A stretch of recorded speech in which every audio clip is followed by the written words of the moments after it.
Il faut que nous, chefs d'État africains, nous arrêtons de nous comporter donc en marionnettes qui dansent à chaque fois que les impérialistes tirent sur les ficelles. Les questions que mes générations se posent sont les suivantes, si je peux me résumer.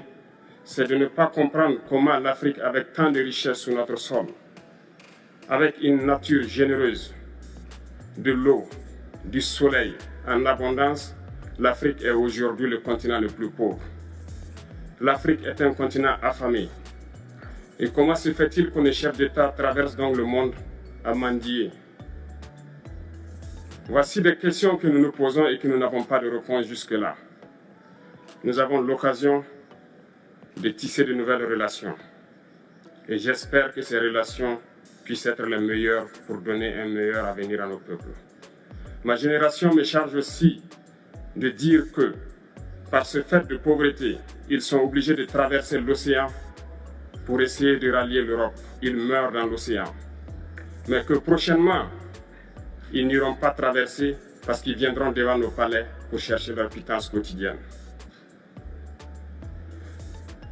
Pour ce qui concerne le Burkina Faso, aujourd'hui nous sommes confrontés depuis plus de 8 ans à la forme de manifestation la plus barbare, la plus violente du néocolonialisme, de l'impérialisme.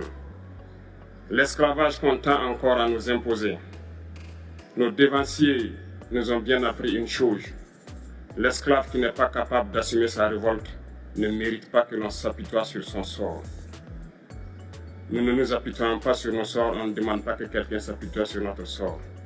Le peuple burkinabé a décidé de lutter contre l'île terroriste en mesure de relancer son développement.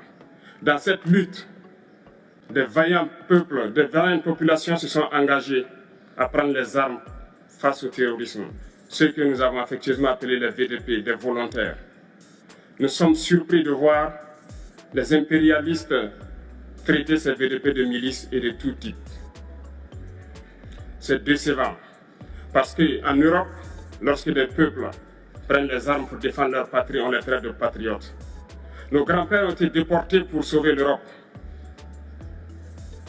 Ce n'était pas avec leur consentement, contre leur gré. Et bien au retour, on se rappelle bien qu'à Tiaroy, lorsqu'ils ont voulu revendiquer leurs droits élémentaires, ils ont été massacrés. Cela ne fait rien donc. Lorsque nous, peuple, nous nous décidons de nous défendre, on nous traite de milices. Mais là n'est pas le problème. Ce qui est le problème, c'est de voir des chefs d'État africains qui n'apportent rien à ces peuples qui se battent, mais qui chantent la même chose que les impérialistes en nous traitant de milices, en nous traitant donc d'hommes qui ne respectent pas les droits de l'homme. De quels droits de l'homme parle-t-on? Nous nous offusquons contre cela et c'est honteux.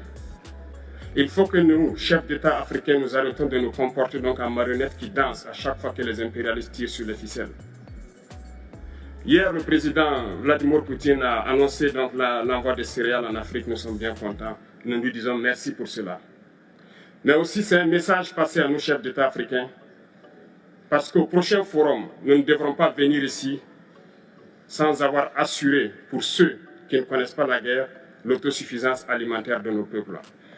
Nous devons prendre l'expérience de ceux qui ont pu déjà atteindre cela en Afrique, tisser de bonnes relations ici et tisser de meilleures relations avec la Fédération de Russie pour pouvoir assouvir les besoins de nos populations. Je ne serai pas peut-être long, le temps imparti est très court. Nous sommes obligés de nous arrêter à un moment donné. Mais je voudrais terminer en disant que nous devons donc rendre hommage à nos peuples qui se battent. Gloire à nos peuples, dignité à nos peuples, victoire à nos peuples. La patrie ou la mort, nous vaincrons. Merci, camarades.